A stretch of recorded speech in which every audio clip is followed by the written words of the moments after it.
Faut regarder New York Info. Bonsoir, merci de nous rejoindre pour le plateau de décryptage. Le président du Conseil du Togo, Faure Gnassingbé, médiateur de l'Union africaine pour la République démocratique du Congo, a pris part ce 30 octobre à Paris à une conférence internationale sur la paix et la prospérité dans la région des Grands Lacs. Cette rencontre co-organisée par la France et le Togo vise à mobiliser une action commune face à la crise humanitaire persistante dans l'est de la RDC, ravagée par les conflits et les déplacements de population. Mamadou Diouf, bonsoir et bienvenue. Merci. Bonsoir Charlotte. Et justement, après la conférence de Paris, quel premier bilan peut-on dresser de cette rencontre consacrée à la paix et à la prospérité dans la région des Grands Lacs? On peut parler d'un bilan positif puisque le président français lui-même a pris tout son temps pour dire à ceux qui ont participé, vous avez mobilisé 1,1 milliard et demi d'euros pour ce qui concerne les actions humanitaires. C'est un résultat, bien qu'il ne faudrait pas qu'on se trompe. Dans ce genre de rencontre, quand on annonce 1,5 milliard, ce n'est pas de l'argent disponible, c'est des promesses de mettre à disposition. Je crois que ça, il faut le dire, mais le fait qu'il y ait eu 1,5 milliard, c'est déjà quelque chose de positif. Pour moi, la deuxième chose qui est positive au niveau de cette rencontre, c'est qu'il y a l'Union africaine qui participe à nouveau à la médiation. Puisque depuis quelque temps, quand on dit médiation, c'est le Qatar. Quand on dit médiation, c'est les États-Unis.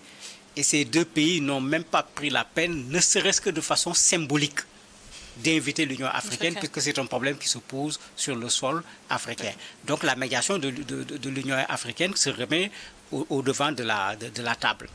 Troisième chose qui fait que c'est positif, c'est une opportunité pour la République démocratique du Congo, pour que ce pays retrouve la paix. Parce que malgré les accords signés au niveau du Qatar, malgré les accords signés au niveau des États-Unis, la guerre continue actuellement sur le terrain. Donc c'est comme si les accords n'ont pas permis d'avoir le cessez-le-feu. Bon, il y a un troisième élément, la France est en train, Macron en particulier, qui a des difficultés à l'intérieur, est en train de se relancer à l'extérieur. Eh bien, il trouve son compte également dans cette affaire en se mêlant à une question africaine pour faire savoir que l'Afrique intéresse la France a toujours sa politique africaine. Et quels ont été, selon vous, les principaux acquis diplomatiques ou politiques de cette rencontre? Sur les acquis, il faut dire que la rencontre a essayé de relever un certain nombre de défis. Pour moi, le défi le plus important, c'est le défi sécuritaire. À ce niveau, ils n'ont pas pu relever le défi, puisque la guerre continue. Mais quand vous regardez la rencontre, l'objet de la rencontre, ce n'était pas d'obtenir un cessez-le-feu. Donc on ne peut pas dire que selon vous, est-ce que les principaux acteurs étaient donc réunis, présents à la table de discussion? Non, il ne s'agissait pas de faire une négociation sur place, il ne s'agissait pas de faire une médiation sur place. Parce que c'est ça qui fait la différence. C'est pourquoi j'ai dit la rencontre se fait, la guerre continue, mais l'objectif de la rencontre n'était pas d'obtenir un cessez-le-feu. D'ailleurs, le Rwanda n'était pas à la rencontre, le président Kagame en particulier, alors que tout le monde sait qu'on ne peut pas résoudre ce problème sans le président Kagame, qui a représenté le M23 à la rencontre. Donc on n'était pas dans une négociation. Ici, on était dans une posture, la République démocratique du Congo est agressée parce que c'est indiscutable. Il faut trouver une solution à plusieurs niveaux. Ce côté sécuritaire, comme j'ai dit, ce n'était pas ce qui était l'objectif principal. L'objectif, c'était plutôt de regarder les questions humanitaires. 7 millions de personnes déplacées. C'est beaucoup. 25 millions de personnes que l'on considère dans une situation de besoins alimentaires sévères. Ça également, c'est beaucoup. Il fallait également briser ce que moi j'appelle la ségrégation humanitaire. Ce que j'appelle ségrégation humanitaire, quand il y a la guerre en Ukraine, le comportement qu'on a pour venir en aide aux populations ukrainiennes, pour les accueillir dans les autres pays, n'est pas le même qu'on a quand il y a une guerre sur le continent africain. Et cette ségrégation continue. Regardez ce qui se passe au Mali avec le blocage par les groupes armés terroristes sur le plan pétrolier. Mais autant la communauté internationale pouvait casser ce blocus, mais autant la CEDEAO, l'Union africaine, pouvait casser le blocus. Il suffit que chaque pays donne un avion, 2 drones, 100 soldats, mais on laisse les camions circuler normalement. Mais on a ce problème aujourd'hui à l'échelle mondiale. On parle, mais concrètement, on ne voit pas ce que les gens font. Donc ici, la rencontre remet sur la table ce problème humanitaire et espérons que ceux qui ont promis de donner de l'argent vont le faire pour que les populations en difficulté puissent en profiter. Et plusieurs chefs d'État et partenaires internationaux étaient présents donc à la rencontre, dont le président Faure Gnassingbé du Togo qui a participé en tant que médiateur de l'Union africaine pour la RDC. En quoi sa contribution a été, selon vous, déterminante dans les échanges et les recherches de solutions? Ma conviction a toujours été que pour trouver une véritable solution à RDC, pour moi, il y a deux acteurs majeurs. Premier acteur, c'est l'Union africaine, puisque quand il y a un conflit et qu'on parvient à résoudre le conflit, on a besoin de garanties, on a besoin de témoins, etc. Pour moi, l'Union africaine est la structure et l'organisation la plus indiquée pour cela. Le deuxième facteur, qui pour moi est un facteur important, c'est les églises catholiques et protestantes qui, ne l'oublions pas, ont une médiation qui ne vient pas pour régler la question du M23, mais qui veut régler les problèmes de la RDC, y compris les questions de démocratie, etc. Et c'est cette médiation qui permet d'avoir ce que moi j'appelle la solution définitive. Parce qu'ici, si vous regardez, la conférence cherche la paix. Parce qu'on est en situation de guerre, mais ramener la paix ne signifie pas résoudre les problèmes de la RDC. On n'aura pas la solution définitive avec cela. L'intérêt ici de l'intervention du Togo en tant que représentant actuellement de l'Union africaine dans ce conflit, c'est de ramener le conflit à une résolution réelle. Parce que quand vous regardez, le Qatar a signé la guerre continue, ce qui veut dire que la signature du Qatar n'est pas la chose la plus déterminante, sinon la guerre allait s'arrêter. On a signé aux États-Unis la guerre continue, mais ça se comprend parce que derrière la signature au Qatar, derrière la signature aux États-Unis, vous avez des pays qui se rendent compte que nous sommes dans un espace extrêmement riche, qui sont plus intéressés par comment venir profiter de l'exploitation de ces richesses après la guerre que par la guerre elle-même. Alors que l'Union africaine doit être préoccupée par la guerre elle-même, parce que la guerre se déroule sur le continent africain. On doit arrêter, quand il y a guerre, de venir dire donner à manger aux populations qu'on a déplacées. Il faut s'investir pour arrêter la guerre, parce que ces Congolais, si la situation de guerre n'était pas là, ils vont se trouver les moyens de trouver de quoi vivre. C'est parce qu'il y a la guerre qu'ils sont dans une situation de besoin sur le plan humanitaire. Donc il ne faut pas qu'on se mette à régler le besoin humanitaire en permanence en laissant la guerre continuer. Et c'est un des intérêts. On remet le conflit au goût du jour pour que les gens se rappellent qu'on n'a pas résolu ce problème malgré des accords qui ont été signés. Très justement sur la question humanitaire, des engagements financiers concrets ont été pris, mais peut-on s'attendre à la mise en place de nouveaux mécanismes de coopération, de suivi après cette conférence? C'est indispensable, puisque c'est des déclarations d'intention. S'il n'y a pas de suivi, le pourcentage de ce qu'on va recevoir réellement comme argent peut être très en deçà de la somme qui a été annoncée. Donc pour le réussir, il faut nécessairement un suivi. Les gens se sont engagés. Un pays va dire, moi je m'engage à donner telle somme. Une organisation va dire, moi je m'engage à donner telle somme.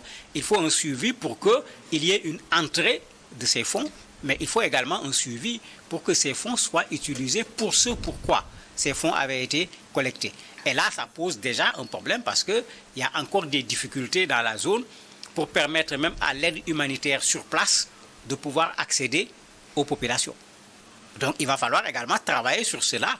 Il ne s'agit pas seulement d'obtenir de l'aide, il faut pouvoir faire en sorte que l'aide arrive à ces populations qui sont déplacées, alors que la zone est toujours une zone où la guerre est en train de régner. Il faut, comme on les appelle souvent, des corridors humanitaires pour pouvoir accéder aux populations. Des efforts sont conjugués donc à l'international. On a pu le constater donc à l'issue de cette rencontre. Mais sur place, en RDC, quel écho justement le sommet a eu auprès des populations et des dirigeants? Mais ça ne peut être accueilli que positivement. Il faut le rappeler tout le temps, la guerre en RDC ne date pas de la résurgence du M23. Il y avait eu M23 avant. Il y a eu les ADF. Il y a eu les Banyamulenge. Il y a actuellement comment on les appelle encore, les Wazalendo. Il n'y a pas moins de 120 groupes armés qui interviennent sur le territoire de la RDC. Mais si la conférence qui s'est déroulée à Paris peut participer à ramener la paix dans ce pays, mais il est clair que les Congolais vont être les premiers preneurs pour avoir une solution définitive, parce que la guerre est là depuis plus de 30 ans. Et c'est un des intérêts, parce que pendant un temps, on avait l'impression que c'est Trump qui s'intéressait à la question, il réglait à sa façon. C'est le Qatar qui s'intéressait à la question, et le Qatar également réglait à sa façon, alors que l'Union africaine a une proposition, et quand vous regardez les accords qu'on a signés au Qatar, quand vous regardez les accords qu'on a signés au niveau des États-Unis, ce qui me dérange, c'est que c'est le processus de Nairobi, ensuite le processus de Luanda, qui avait posé les bases de la résolution de ce problème.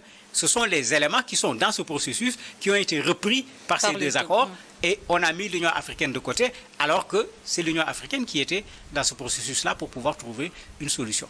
Donc je crois que ça remet l'Union africaine en partie à sa place, parce que je trouve que nous ne sommes pas encore à la place qu'il faut dans cette affaire. Et justement, le Togo, donc, qui assure la médiation au nom de l'Union africaine, est-ce que cette rencontre a permis justement de renforcer le rôle du Togo sur la scène diplomatique africaine et internationale après d'autres succès rencontrés dans la gestion des crises? On s'en souvient par exemple avec l'AES et la CEDEAO. Mais bien sûr, puisque si vous regardez avant la rencontre, pendant la rencontre, et actuellement, après la rencontre, on parle de quoi? On parle de rencontre tripartite, puisqu'il y a une rencontre entre le président togolais, le président français et le président de la RDC. À cette rencontre, il est clair qu'on ne s'est pas arrêté à la conférence qui avait pour but d'obtenir de l'argent pour pouvoir aider les populations. On est allé beaucoup plus au fond en essayant de trouver une solution également à la guerre. C'est déjà une avancée parce que la guerre se déroule sur le sol de la RDC et le président de la RDC était présent. Une autre avancée, c'est que ça peut recréer un climat de confiance. Parce qu'une des difficultés pour résoudre ce problème, c'est que nous sommes dans une zone où les pays qui sont là ne se font pas confiance. RDC, Rwanda, Ouganda, comment s'appelle l'autre pays encore? Le Burundi, ces pays ne se font pas confiance. Alors que cette guerre ne se trouve certes sur le territoire de la RDC, mais concerne tous ces autres pays.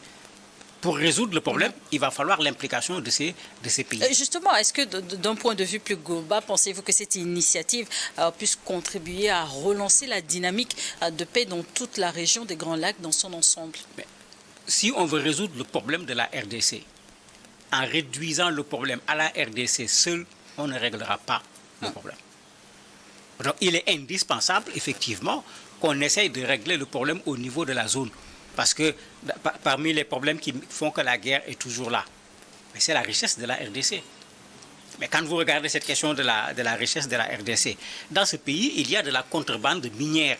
Il faut appeler les choses comme par leur nom.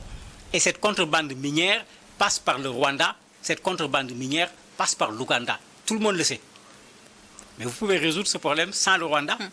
Vous pouvez résoudre ce problème sans l'Ouganda? Ce n'est pas possible. Puisque ce sont ces minerais-là qui créent le véritable problème, parce que ces pays sont en train, de façon illégale, de profiter de richesses qui ne sont pas sur leur territoire. Ben, c'est ça qui les amène à avoir, je dirais, de l'intérêt à ce que la guerre continue, parce qu'eux, ils regardent les minerais qui sont en train de gagner. Il faut pouvoir dire à ces pays-là, stop. Et ça donne l'idée que régler avec la RDC ne sera pas suffisant. Il va falloir régler avec l'ensemble de ces pays. L'un des groupes ADF, mais tout le monde sait que c'est des gens à l'origine qui sont venus de l'Ouganda. Le M23, personne ne doute aujourd'hui qu'ils sont soutenus par le Rwanda. On ne peut pas régler ce problème sans ces pays qui sont à côté. Le bilan est plutôt positif, vous l'avez relevé, mais quels sont les défis qui restent encore à relever pour traduire les engagements pris à Paris à l'issue de cette conférence en action concrète sur le terrain? Moi, je me dis que le premier défi, ça va être le défi sécuritaire. Il y a eu un accord de cessez-le-feu qui n'a pas été respecté. Il faut que l'Union africaine en particulier reprenne son bâton de pèlerin pour faire de la médiation et qu'on trouve un véritable cessez-le-feu qui va permettre à ce que des deux côtés, qu'on dépose les armes, parce que c'est la première chose. Après ce dépôt des armes, il faut que l'Union africaine travaille à la vraie solution. Pas à la solution à la Qatari, pas à la solution à l'américaine. Et la vraie solution doit allier la question sécuritaire, c'est pourquoi je parlais tout à l'heure de cessez-le-feu, la question du développement, parce que la guerre également, c'est ça. On trouve facilement des populations qu'on va mettre dans la guerre parce que les gens sont dans le désarroi. Il faut régler cette question du développement, mais il faut régler également la question de la bonne gouvernance. Parce qu'au niveau de la RDC, la corruption a atteint à des niveaux extraordinaires. Vous avez vu comment un militaire envoyé au front par l'État arrive sur le front.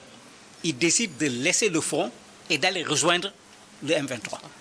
Mais ça pose un sérieux problème. Si on ne règle pas ce problème-là également, la paix définitive que l'on cherche pour la RDC, et dans cette perspective, quelle sera la prochaine étape dans le processus de médiation conduit par le président du Conseil du Togo, Faure Gnassingbé, mais surtout comment assurer la continuité de l'élan né de cette rencontre du 30 octobre à Paris? La première chose, moi je me dis que ce qui a été fait au Qatar, ce qui a été fait aux États-Unis, qui n'a pas encore véritablement donné un résultat, doit être fait par l'Union africaine. C'est vrai que l'Union africaine a tendance, quand il y a un conflit, de dire voilà l'État et d'aller plutôt vers l'État, mais il faut que le médiateur de l'Union africaine aille vers une rencontre avec AFC M23. Puisqu'on ne peut pas résoudre ce problème sans ce groupe-là. Pour pouvoir, comme je l'ai dit tout à l'heure, obtenir le vrai cessez-le-feu. Il faut pouvoir rencontrer les différents protagonistes. Bien sûr, pouvoir faire en sorte que l'aide humanitaire, quand elle sera disponible, puisse être distribuée. Et pendant cette même période, qu'il y ait cette négociation qu'on ne dit souvent pas sur les toits, le travail à faire pour arriver à mettre le M23 et le gouvernement de la RDC autour d'une table pour trouver la véritable solution. Elle va être difficile parce que parmi les solutions proposées par ce processus dont je parlais, Nairobi, Luanda, qui est un travail de l'Union africaine, il y a la question du désarmement du M23. Il y a la question de l'intégration de certains parmi eux au niveau de l'armée. Mais là-bas, vous avez de la résistance aujourd'hui au niveau de la RDC parce que les gens disent qu'on l'a fait plusieurs fois et ça n'a jamais donné les résultats qu'on veut. Donc, il y a un travail à faire sur un certain nombre de questions pour pouvoir obtenir les résultats définitifs. Vous estimez que le processus est sur une bonne voie? Je me dis que le processus est relancé. Parce que ça, c'est un nouveau départ qui est là, qui ne rejette pas les autres, puisque la conférence a été très claire. Elle n'est pas venue pour concurrencer le Qatar ou bien pour concurrencer les États-Unis. Elle vient en appui à ces médiations pour pouvoir trouver une solution. J'avais toujours dit ici, mais c'est quoi cette façon? Nairobi ici, Luanda là-bas, ensuite le Qatar ici, les États-Unis là-bas, pour le même problème. Mais il faut qu'on mette ensemble les énergies, il faut qu'on mette ensemble les compétences humaines pour trouver une solution. Merci pour d'avoir accepté de répondre à nos questions. Merci à vous également de nous avoir suivis dans Décryptage du jour.